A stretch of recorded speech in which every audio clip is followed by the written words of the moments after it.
Bom, pessoal, vamos fazer hoje a introdução da arte, né? A arte é um dos elementos fundamentais da civilização, sem a qual nenhuma cultura ou sociedade importante jamais prosperou.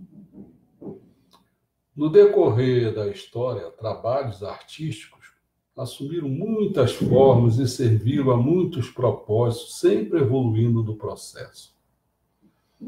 Em alguns momentos, essas mudanças foram imperceptivelmente lentas, enquanto em outras, mais notavelmente nos primeiros anos do século XX, houve uma explosão de diversidade artística e inovação. Neste conteúdo, nós vamos olhar sobre a superfície dessas mudanças, identificando as forças ideológicas, sociais, políticas e tecnológicas que definiram o desenvolvimento da arte e geraram uma variedade de expressão caleidoscópica. Então, nós vamos ter aqui para hoje, vamos ter 6 pontos. O primeiro ponto é arte, crença e ritual. A história da arte remonta a mais de 30 mil anos, hein? Embora seus primeiros expoentes certamente não reconhecessem nenhum dos conceitos modernos denotados pelo termo. E as teorias contemporâneas sobre o propósito das pinturas e esculturas pré-históricas sejam bem diferentes da sua criação.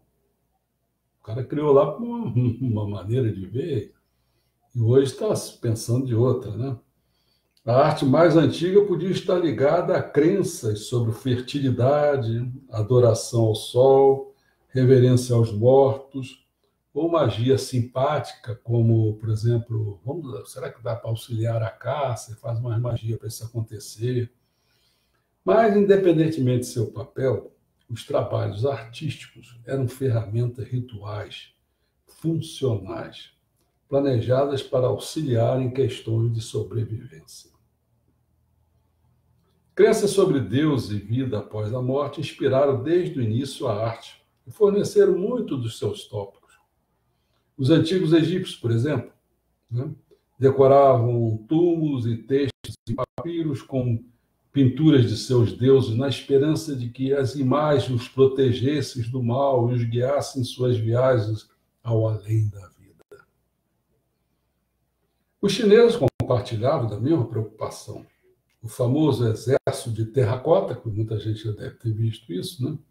Descoberto em 1974 na província de Xianqing, foi criado ao fim do século III a.C. e enterrado com o primeiro imperador Qin Shi Huang para mantê-lo em segurança após a morte. Então você constrói um exército, tudo de, não sei bem se é terracota, né? Uhum. Constrói, tá, e fica ali para proteger o cara que morreu. Bonequinho. É. Você vê que é uma coisa assim de... Eles faziam coisa, não queria caçar, eles caçavam o búfalo, botavam umas pinturas lá de matando um búfalo, lá o que for, seja, né? Um bicho qualquer desse. Aí tinha essa ideia que eles fossem para lá e ia acontecer aquilo, né? As mortalhas de jade, por exemplo, criadas pelos governantes da dinastia Han, que o sucederam, são igualmente notáveis. Acreditava-se que o jade conferia imortalidade aos falecidos. Então, os corpos dos governantes eram envolvidos em vestimentas especiais compostas de milhares de placas de jade, unidas com seda vermelha ou fios dourados, né? A expressão religiosa teve enormes variações e mudanças em diferentes culturas no decorrer do tempo. No Oriente, por exemplo, os primeiros artistas evitavam representar o Buda em forma humana. Isso aconteceu também com Maomé, hein? Não deixavam fazer isso. Em vez disso, você vê que 1000 anos depois, hein? Mesma ideia. Em vez disso, usavam símbolos que indicavam sua presença com pegadas, estupas e a toda e a roda do Dharma, aliás, né? Por volta do século I depois de Cristo, no entanto, esculturas antropomórficas do Buda começaram a aparecer no norte da Índia, inspirada, né, pelas interações com a cultura grega, que havia se espalhado em direção ao Oriente com os exércitos de Alexandre o Grande, na Macedônia, né? A tradição ocidental é um outro ponto. A arte clássica grega retratava deuses e heróis com figuras idealizadas, colocando a proporção perfeita no centro de sua filosofia estética. A arte romana fundamentou-se nessa tradição para celebrar as vitórias militares e os triunfos dos imperadores, mas preferiu seu próprio realismo, aguçado, e, por sua vez, a arte da Igreja cristã apropriou-se fortemente dessa tradição clássica, legitimada pelo Império Romano. A Igreja cresceu em riqueza e poder, e seus muitos pedidos por encomenda ajudaram a moldar a face da arte na Europa e também no Império Bizantino, e continuação do Império Romano no Oriente, né? O Império Bizantino é a continuação do Império Romano no Oriente. O propósito da arte cristã, na Idade Média, não era representar a realidade. Servia em especial para transmitir verdades religiosas por meio de convenções simbólicas e, dessa forma, educar os fiéis, que eram quase completamente analfabetos. A partir do século VI, as obras estilizadas e transcendentais dos primórdios da arte bizantina influenciaram pintores por toda a Europa. Por toda a Europa. No fim do período medieval, no entanto, a arte foi gradualmente tornando-se mais naturalista, com pintores como Florentino Giotto e seus seguidores dotando de cenas bíblicas com emoção genuína. Depois que os princípios matemáticos da perspectiva foram desenvolvidos no início do século XV, outros pintores ocidentais produziram imagens ainda mais realistas de acontecimentos sagrados, porque você ganhou a ideia da perspectiva, focando ali naquele ponto e tal. As figuras que eles pintavam pareciam sólidas e anatomicamente corretas, e os cenários, fossem arquitetônicos ou naturais, mais convincentes. A arte no mundo islâmico, que em vários períodos se estendeu da Espanha ao oeste da China, seguiu um caminho completamente diferente, no qual a arte religiosa evitava, sobretudo, a reprodução da forma humana, preferindo o quê? A caligrafia, para representar a palavra divina, empregando motivos geométricos, né, e botânicos como decoração, né? Quem conhece um pouco sabe disso. Um terceiro ponto é a ascensão do artista. A Renascença Europeia, literalmente Renascimento, pronunciou uma era de exploração, pesquisa científica e expressão artística inspirada em valores clássicos de racionalidade e beleza. Antes desse período, artistas eram vistos como artesãos, né? E não como intelectuais. Eles ocupavam uma posição relativamente baixa na sociedade e raros eram os nomes que sobreviviam para a posteridade. Originalidade, criatividade individual não eram esperadas nem desejadas. Na verdade, registros de encomendas mostram que os patronos podiam ser bem precisos em suas solicitações, às vezes especificando o número exato de figuras a serem incluídas em uma obra. O cara não tinha nem direito de pensar como é que ia ser o quadro, né? Em contratos medievais, não era incomum que os patronos estipulassem as quantidades exatas de materiais custosos a serem usados em pintura ou esculturas específicas. O azul ultramarino era um bom exemplo. Seu azul brilhante vem do lápis lazuli, né? Mineral que era extraído no atual Afeganistão. A raridade do azul ultramarino, seu nome significa além dos mares, tornava-o caro, e então era com frequência reservado à parte mais importante de uma pintura, por exemplo, o manto da Virgem Maria. O papel do artista da época era exemplificado pelo pintor neerlandês Jan van Eyck. Apesar de ter sido indicado para a corte de Filipe, o bom duque de Borgonha, em 1425, esperava-se que ele executasse uma série de tarefas, servis, né? Incluindo folhear estátuas a ouro e produzir decorações para um banquete de casamento. Talvez o primeiro artista a ser reconhecido como um gênio criativo, né, em vida tenha sido Michelangelo. Após pintar o teto da Capela Sistina no Vaticano, em 1508 a 1512. Ele e Leonardo da Vinci ajudaram a elevar o perfil dos artistas a novos níveis.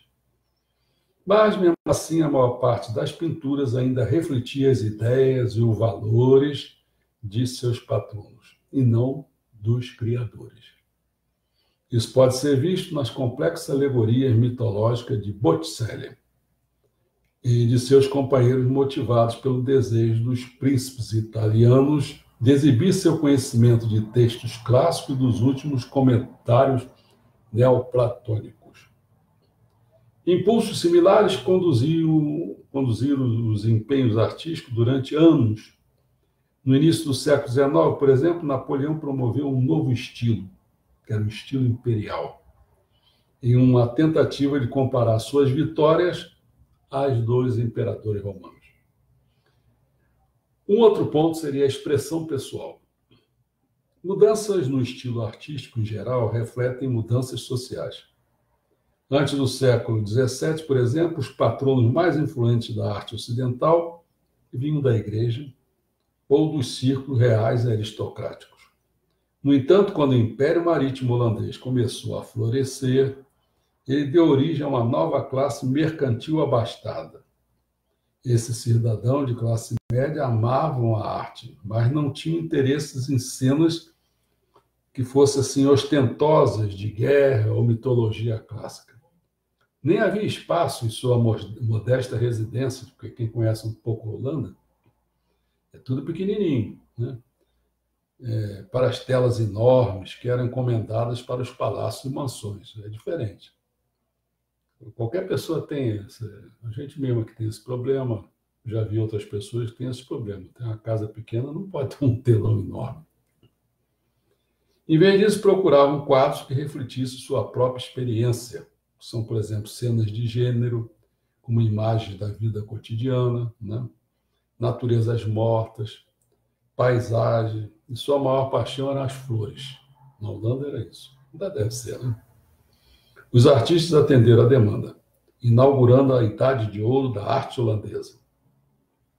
Mas, para o fim do século XVIII, artistas, alguns movidos pelos idealismo revolucionário, começaram a expressar experiências e preocupações pessoais em suas obras, diminuindo cada vez mais o papel do poderoso patrono na arte. Estimulados por escritos de Sigmund Freud e sua ideia a respeito do inconsciente, mais tarde alguns artistas passaram a buscar inspiração em seu interior, explorando sonhos, símbolos e iconografia pessoal na pintura.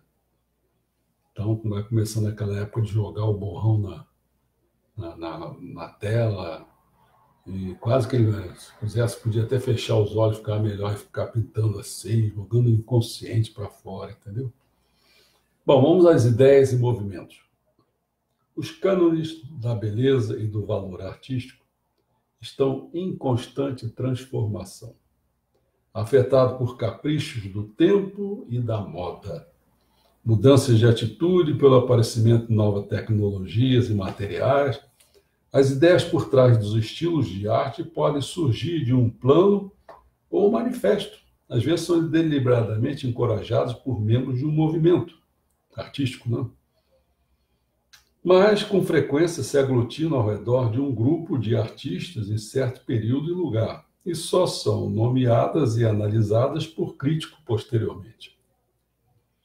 É impossível prever quais artistas ou estilos vão entrar para a história. Thomas Couture era célebre por suas pinturas históricas em Paris, no século XIX, mas hoje ele está esquecido. Por outro lado, o pintor do século XVII, Johannes Vermeer, caiu na obscuridade após sua morte e só foi redescoberto nos anos 1860. Julgamentos de valor costumam derivar do ponto de vista cultural ou do espectador, né? Cultural do espectador, melhor. Nos tempos modernos, por exemplo, os críticos da União Soviética desprezavam experimentos de vanguarda do Ocidente, considerando-os elitistas e voltados ao lucro, e davam preferência a seu próprio estilo do realismo socialista, por ser mais acessível ao público em geral e por celebrar realizações dos cidadãos russos comuns. O último ponto seria a questão das novas tecnologias. Inovações tecnológicas são capazes de estimular ou mudar ideias na arte. E a invenção que teve o mais profundo impacto na história da arte foi a imprensa. A xilografia vinha sendo feita na China desde o século III d.C., mas foi a introdução do tipo móvel por Gutenberg, da imprensa, no século XV, que ajudou a disseminar as ideias da Renascença. A tecnologia para imprimir textos e imagens deu muita inspiração aos artistas. Antes, artistas que procuravam conhecer o trabalho de outros tinham que viajar até uma coleção particular. Não havia museus ou galerias de arte, olha só. Mas a impressão acelerou em grande medida a transmissão de novos estilos e técnicas. Por exemplo, as pinturas de Rafael, no início dos anos 1500, foram difundidas pela Europa por meio de gravuras de Marco Antônio Raimondi, que ajudaram a transformar Rafael no artista mais celebrado de sua época. Indiretamente, também tiveram um impacto mais amplo no curso de História da Arte pela obra de Rafael. Ele tornou-se um modelo para o ensaio nas novas academias e escolas de arte. A impressão ainda permitiu que artistas produzissem múltiplas cópias de sua obra e as vendessem a um preço mais baixo, Era cópia. Você vê agora como é que aconteceu. O cara fazia uma pintura, já não era única, tirava lá uma foto dela, pronto, começava. A um preço mais baixo, abrindo assim novos mercados, diminuindo sua dependência em relação aos patronos. Descobertas e avanços que a princípio parecem insignificantes têm um enorme impacto na prática artística. A introdução dos tubos, esses tubos aí de tintos portáteis, nos anos 1840, por exemplo, de início pareceu apenas um refinamento dos antigos recipientes, mas permitiu que os impressionistas desenvolvesse uma das características que definiram o seu método de trabalho: pintar ao ar livre. Ficou muito mais fácil, com os tubos, você levava os tubos. De maneira similar, a descoberta fortuita de um pigmento malva, em 1856, enquanto tentava fazer quinino, esse William Perk, pode não ter parecido nada além de um feliz acidente. No entanto, estimulou químicos a produzir uma enxurrada de novos pigmentos sintéticos, o que foi uma dádiva para os pintores, disponibilizando uma grande variedade de novas cores e a preços acessíveis. Entendeu? No século XIX, o desenvolvimento tecnológico com maior impacto no mundo da arte foi a fotografia.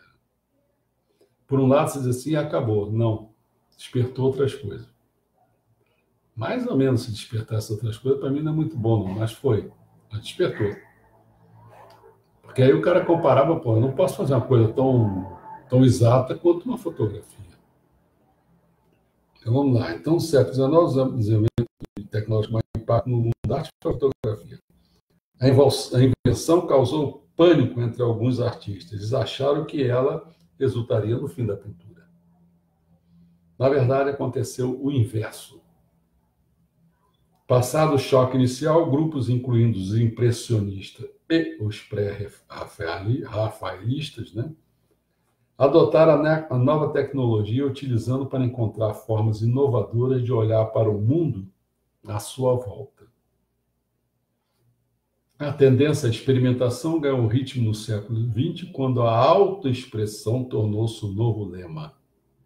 Autoexpressão. Artistas deram as costas deliberadamente aos estilos do passado, em particular a representação realista, né? E o realista já tinha fotografia, ninguém ia ganhar dela. E começaram a trabalhar com forma e cor, em figuras abstratas. Então, desde os impressionistas até os expressionistas. Esse aqui é fogo. Procuraram materiais e técnicas não tradicionais para ajudar a levar a sua obra em novas direções e ganhar diferentes perspectivas.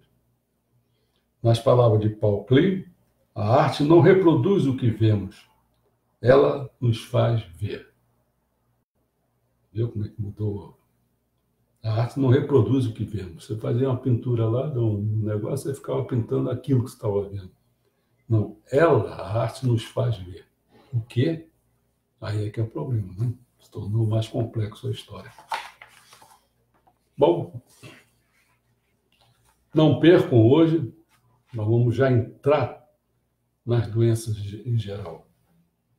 Na outra live, porque explica, porque senão fica esse negócio. Na outra live, quer dizer, eu vou desligar. Vai desligar, vai salvar, daqui a 5 minutinhos ou menos, começa a outra. O pessoal fica atento e volta. Tá bom? Eu tenho que fazer uns negocinhos aqui. Até logo.